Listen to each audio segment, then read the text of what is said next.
tuduhan tersebut false atau salah, ya ijazah Pak Jokowi itu asli.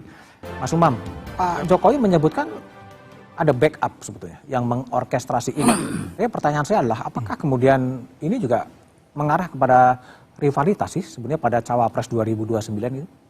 Saya pikir terlalu prematur bicara tentang rivalitas di 2029, Mas. Karena kalau misal kemudian itu dialamatkan ke apapun tadi ya, karena kan tiga dengan argumen yang cukup spekulatif. Kalau misal dari Demokrat sendiri completely clean, tidak ada arah kemudian menggunakan narasi ini sebagai bagian dari konteks kontestasi.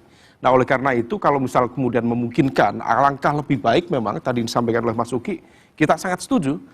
Segera lakukan kemudian pembuktian-pembuktian yang jauh lebih kredibel dan itu akan menyelesaikan hal-hal yang jauh lebih yang kontroversi ini lebih cepat. Nah oleh karena itu apa yang disampaikan oleh Pak Jokowi tadi saya pikir itu menjadi sebuah seruan terutama bagi teman-teman di PSI atau mungkin dari Pak Jokowi keluarga sendiri. Kalau misal kemudian itu bisa diselesaikan dengan cepat, saya pikir akan jauh lebih besar manfaatnya untuk demokrasi, untuk pendidikan politik, dan saya pikir kita menunggu itu semua.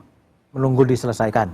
Menunggu diselesaikan supaya kemudian tidak ada spekulasi-spekulasi yang sifatnya kemudian membelah. Okay. Dan oleh karena itu ini menjadi wake up call, kalau misal tadi disampaikan Mas Uki ada semacam ketidaknyamanan, kita juga sangat berharap semoga ketidaknyamanan itu bisa kemudian segera diarahkan untuk proses penyelesaian yang betul-betul final. Sehingga kita juga menghargai privasi Pak Jokowi, Mas Gibran, dan keluarga. Kalau misal kemudian ini bisa diselesaikan, mereka juga berhak untuk hidup tenang, tidak kemudian dibayang-bayangi oleh kontroversi yang tidak begitu produktif seperti ini. Oke, Mas Uki, tadi kan Pak Jokowi kan kelihatan agak kesel gitu ya? Ya. Udah sampai kepada Jan Etes pun akan dipersoalkan gitu. Apa sih yang Anda baca dari pernyataan Pak Jokowi itu?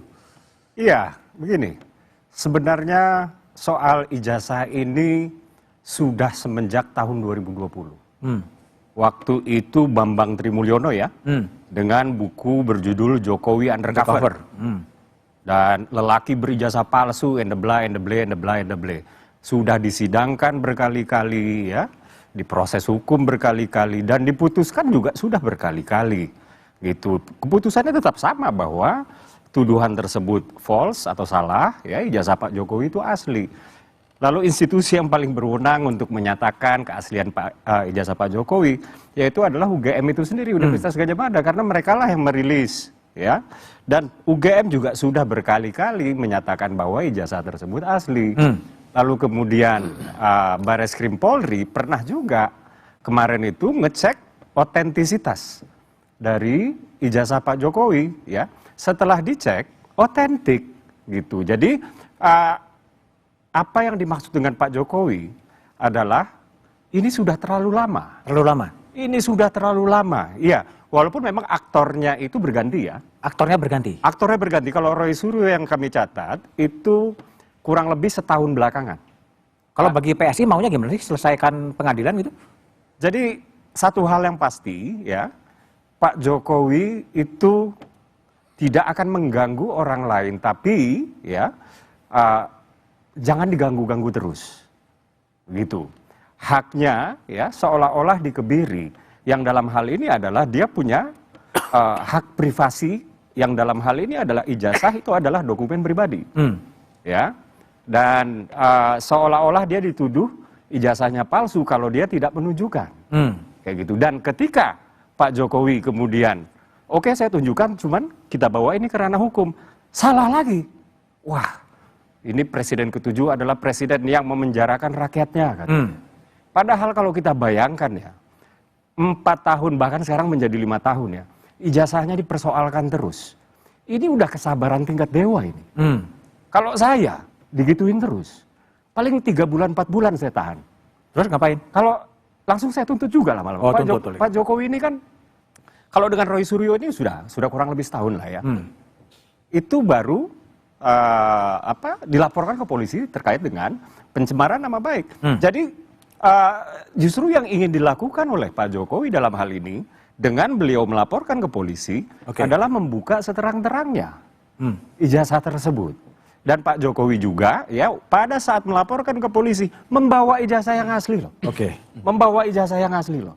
Jadi mohon maaf ya, saya menyebutnya ini adalah kebodohan yang jahat. Kebodohan jahat lagi ya? Kebodohan yang jahat. Oke. Kita menjadi seperti orang dungu yang mempersoalkan hal yang sangat tidak produktif. Oke. Bangsa lain sudah berpikir untuk tinggal di planet lain. Oh. Elon Musk misalnya ya. Oh. Atau Eropa sudah berpikir menjadikan mobil listrik itu industri yang mereka kuasai. Oke, kita ngomongin ijazah. Kita masih ijazah palsu. Oke. Dan Roy Suryo CS bahkan sempat ingin ya shifting the goalpost, ekspansi topik, yaitu orang tua palsu. Sempat ke kuburan orang Oke. tuanya Pak Jokowi dan keluarga. Baik, oke Adi. Jadi gimana Anda lihat kalau Pak Jokowi mengatakan ini ada yang membackup, yang membackup paling mungkin siapa sih mempertahankan isu ini begitu panjang? Ya mungkin itu kita mengutip pernyataan Ade Armando yang politisi PSI itu Bang. Oh. Tidak boleh menyebut atas nama pribadi soal dugaan-dugaan yang mengarah kepada hal itu. Tapi bagi saya secara prinsip soal ijazah ini pada akhirnya kan sudah memasuki babak baru. Setelah ada 8 orang ditetapkan tersangka oleh Kapolda. Itulah yang saya sebut percuma narasi-narasi klaim yang paling benar satu sama yang lain. Karena ujung dari pembuktian ini adalah soal pembuktian hukum. Jadi nanti Roy Suryo dan kawan-kawan memiliki saksi ahli. Bisa tidak bisa menganulir. Tapi mungkin nggak direhabilitasi? Wallahu a'lam bishawab. Oh. Nah, wallahu a'lam bishawab itu nantilah lihat soal kemungkinan-kemungkinan yang terjadi. Tapi kalau melihat kecenderungannya Bang agak susah. Ini kasusnya kan tidak terlampau memberikan resonansi yang relatif negatif misalnya bagi suasana politik dan ekonomi. Tapi kan mengganggu juga kan? Kalau mengganggu iya, mestinya kalau ini dianggap mengganggu sejak lama mestinya dipersoalkan. Ya. Terutama ini tidak selesai pada persoalan dana hukum. Tapi tadi yang saya ingin highlight sebenarnya, kalau tadi saya bilang yang diuntungkan dalam persoalan ini adalah Jokowi dan Gibran itu pada soal pemberitaan dan exposure yang memang tidak tergantikan.